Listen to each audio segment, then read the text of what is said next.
Hello everyone and welcome to Mathematics. So today's video will focus on everything you need to know on solving quadratic inequalities. Next question, we have this quadratic inequality, but you can see that there are two inequalities. It seems like x squared negative 7x is between two numbers, right? So what we can do is split this inequality into two. So how the way I see is these two.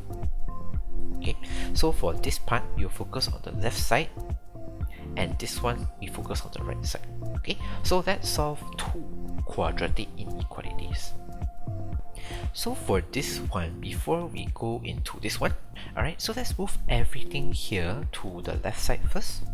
Okay, so now you can see that here the x squared, the value is negative, right? So usually I would recommend students to not do this, right? So make sure the x squared value is positive, right? So for this whole equation, let's multiply a negative. Okay, so this means that negative will become positive and positive will become negative, and then for this sign it will also change as well. Okay, so it will be something like this, right? So this is our inequality, and let's plug in the values into the calculator. For this question, the value of A is 1, B is negative 7, and C is 10. So our answer is 5 and 2. So the answer is not a decimal, but a whole number. So we will use the factorization method, right? So for this one, we just plug in the answers that we got, which is 2 and 5. So coming back here, our inequality here is more than 0, so means we need to use the first form of the answer, more than 0. So here our A is 2 and our B is 5, so our answer is x less than 2 or x more than 5. And for this inequality, we don't need to use the method from the first equation. We just need to factorize from here, because we know that here both of the values have x. Okay, so we can just factorize one x out to become something like this. Okay, and if you realize these two are actually the same. Okay, for this x, you can imagine it as x minus 0. Right? It's the same thing. So now our inequality here is less than or equal to 0. So technically, less than or equal is also the same as less than. So it belongs to the second form of answer, right? But the difference is we just need to change the sign of the inequality. Instead of less than, we need to change it to less than equal.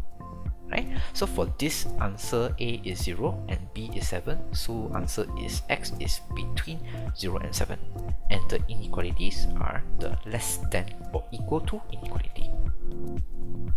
Right? So now we have two inequalities. How do we combine them to form the final answer?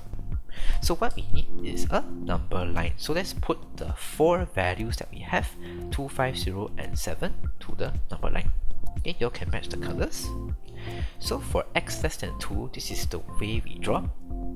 Alright, so here we need to draw this line to the left, right? Because we are only considering those x values which is less than this number, 2. Okay, so if you're confused whether to draw to the left or to the right, you can look at the symbol of this inequality. You can see that it is going to the left, right? So the line, we draw it to the left. And for here, we draw a hollow dot because the symbol is less than, it's not less than equal to, which means we don't consider 2, right? That's why there is this hollow dot here. For x more than 5, same thing as well, okay? But this part we just draw to the right because the symbol seems like it is telling us to go to the right, and it's x more than 5, so we just only consider values which is more than 5. And again, this one is a hollow dot because it is more than, not more than equal. Alright? And for the second inequality, this value of x is between 0 and 7. So what we can do is draw these two dots and then draw a line between them, because the value of x is between 0 and 7. And this one is a solid dot because there is this equal sign in the inequality, which means we include 0 and 7. Right, so now we already drawn the lines. What we need to find is the common areas that these two inequalities have, which is here. Okay, so from these regions we can form our final answer.